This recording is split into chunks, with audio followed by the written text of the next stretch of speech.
**** names and identity, living in a foreign land ***.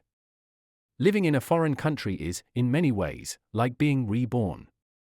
Not in the literal sense, of course, but in the way that you have to take apart everything you've built so far and reconstruct it in a completely different environment. That is what it means to be an immigrant. In the UK, the language is English, naturally. And many people end up changing their names to make them easier to pronounce.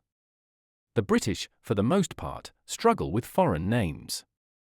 It's hard to say, "Can you give me a nickname?" they ask, reshaping others' names to fit their own convenience.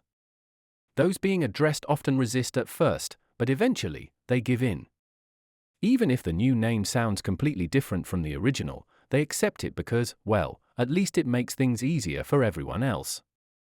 Some people from major Asian countries go even further, adopting entirely new Western names, Sophia, Iris, names that don't even exist in their home countries but are used seamlessly in professional settings.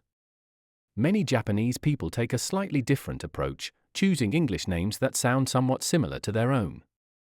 Someone named Tomo might become Tom, or an Ojima might shorten their name to Ounce, close enough to feel familiar, but still acceptable in an English-speaking environment. There are also those who go all the way, abandoning their Japanese names entirely in favor of names like Hugh or Joanna, embracing an English or Christian identity. But on the whole, Japanese people tend to keep their original names. I rarely meet Japanese individuals who have completely discarded their names in favor of Western ones. Perhaps it's a matter of national pride, an attachment to where we come from. 20 years ago, when I first arrived in the UK, I considered adopting an easier name myself. But the more I thought about it, the more it felt like I would be erasing a part of my identity.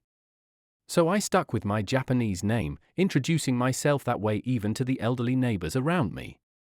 Now, more than 2 decades later, I still go by my original name, and I take pride in that. The world has changed, too. With more immigrants, people have become more open to unfamiliar names.